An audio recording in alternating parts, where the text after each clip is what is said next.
Emily, and today I have someone that you haven't seen, or at least you haven't seen on YouTube. I really think I've only had this little girl out one time on my YouTube channel. Yes, so this is Silky. She is my forever baby. I put that in quotation marks because for some reason the term has always made me cringe and I don't know why. But I will never be parting with this little one. She was my first sort of realistic reborn. I mean, I guess she was my first reborn because the doll I had before her was mass produced. So anyway, I was very attached to this little one. She's got cat hairs on her baby grow, which is just delightful. I've kept her tucked away in a cupboard and she's had this blanket wrapped over her, but she still manages to attract Barbie hairs, which is just lovely. But anyway, words they can't really describe how fond I am of this little dolly. And I don't really like to show her a lot. I don't think she comes across well on camera. I think her skin tone often looks grey, I guess, and I had some mean comments about her when I was first in this hobby, and it always kind of like made me feel like I didn't want to share her as much, I guess. I'm not sure. Also, I'm a bit bored of her, to be quite honest. Like, I love her so much and I will never get rid of her.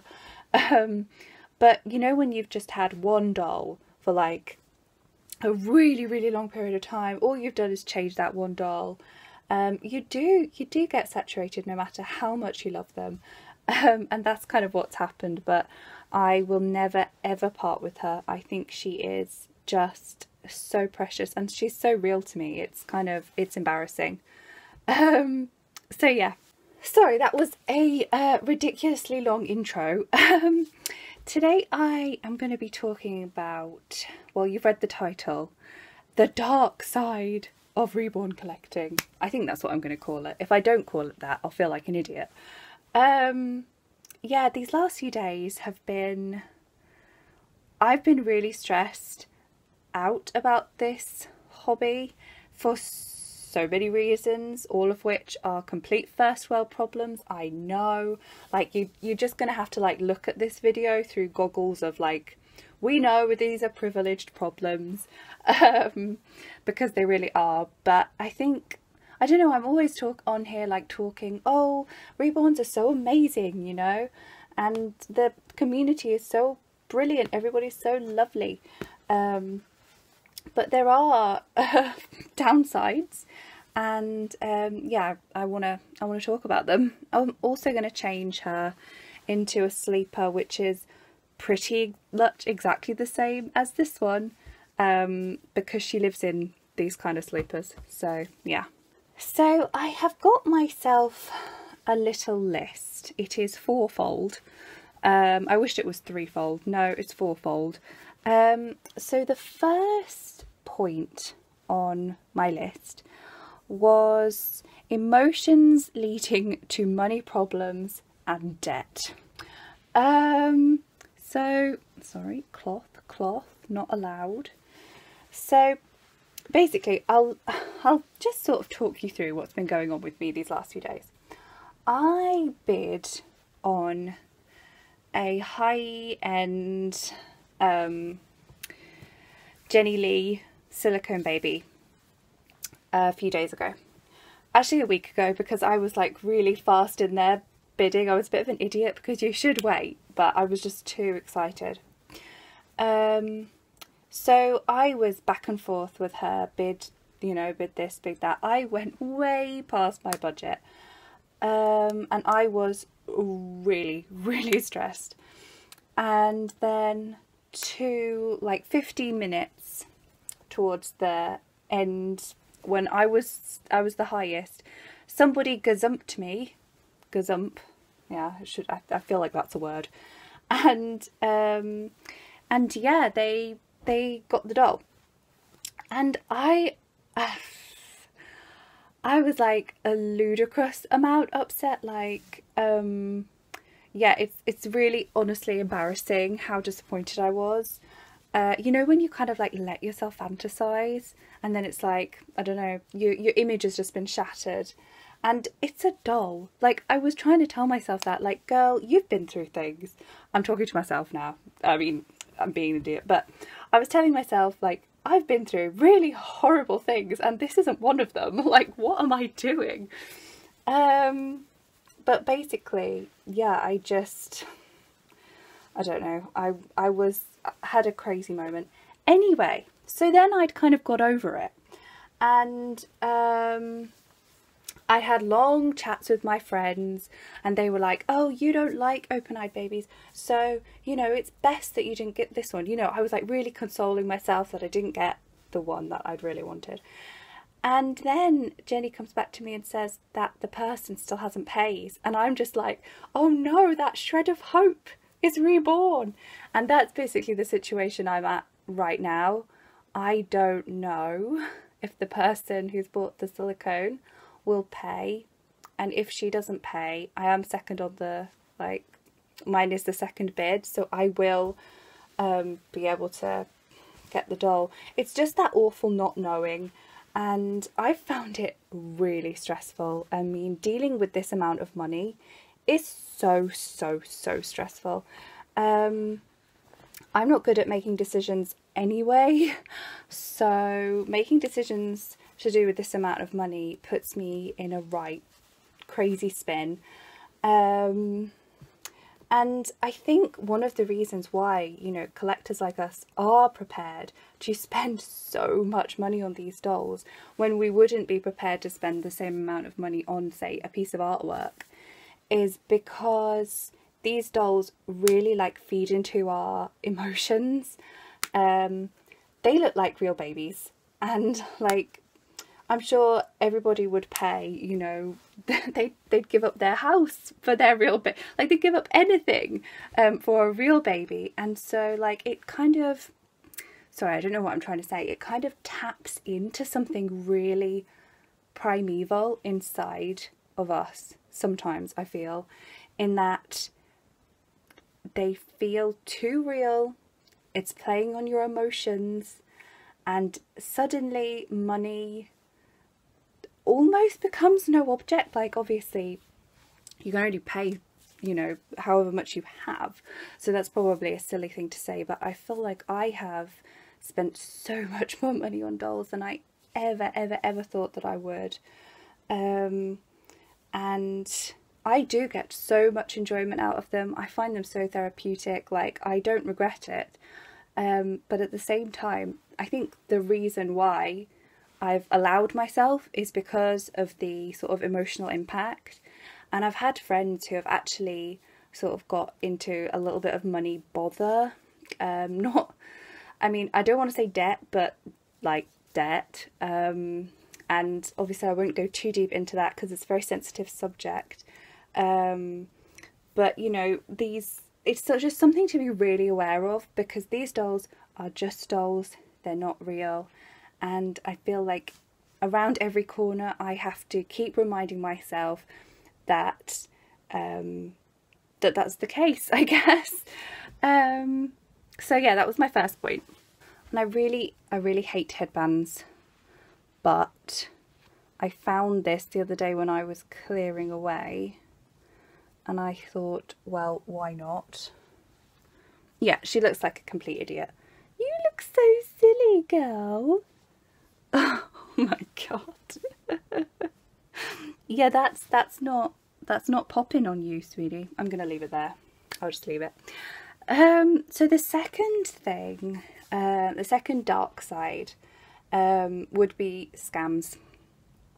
There is some real bad stuff going on at the moment. I'm sure a lot of you are aware. And I've like been in this community for what, almost 3 years, and over that time period, I have come, you know, into contact with so many people who have talked about, I've lost my money this way, I've lost my money that way, I lost the doll this way.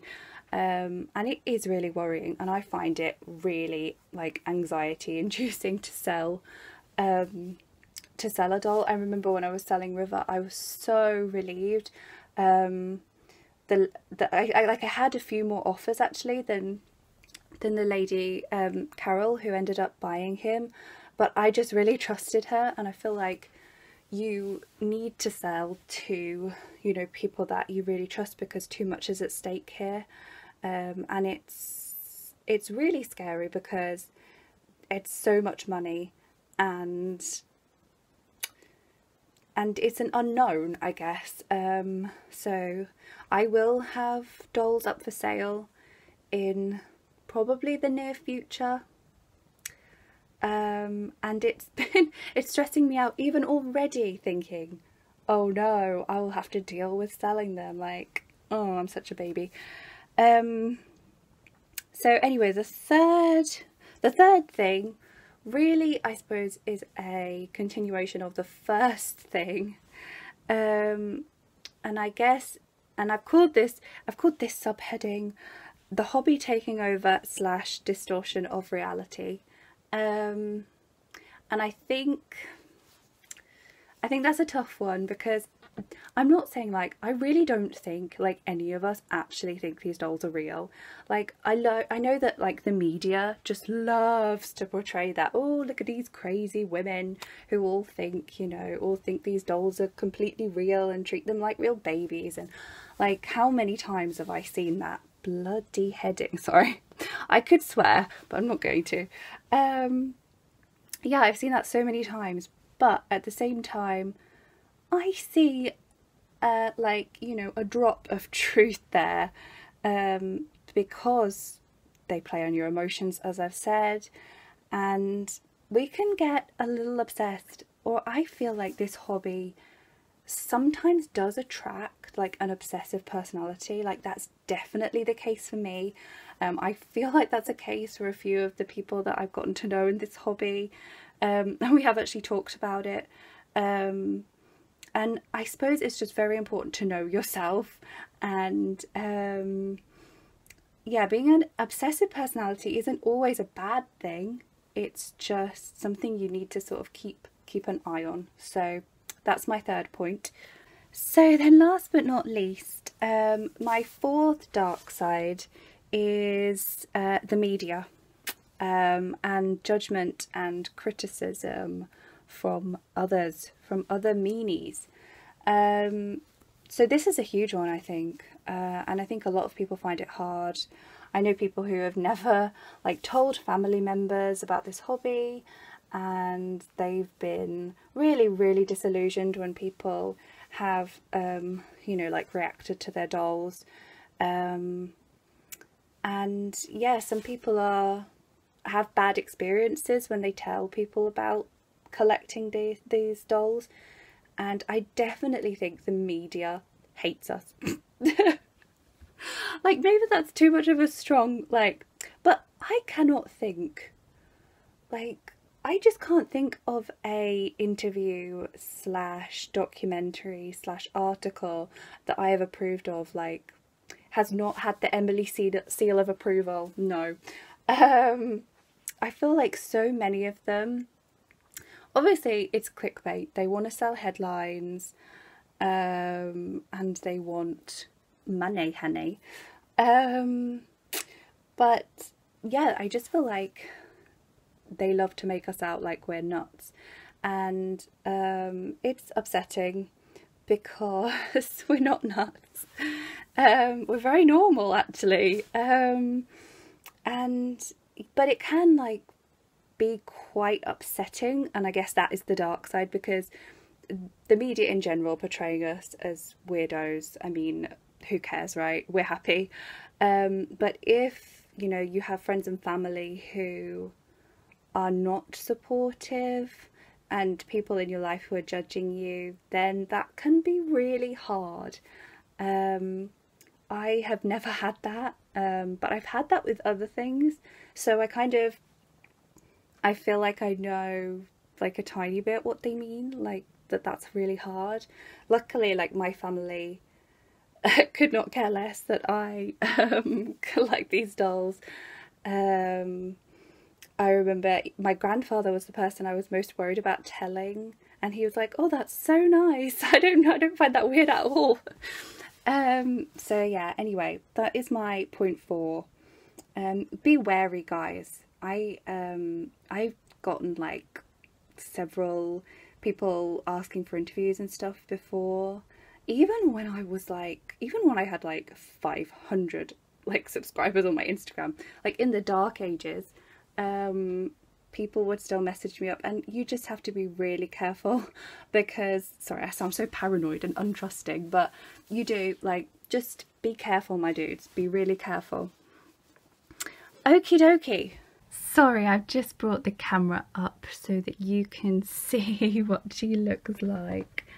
There's a creaky floorboard which must have been driving you guys insane. I'm sorry, it's driving me insane.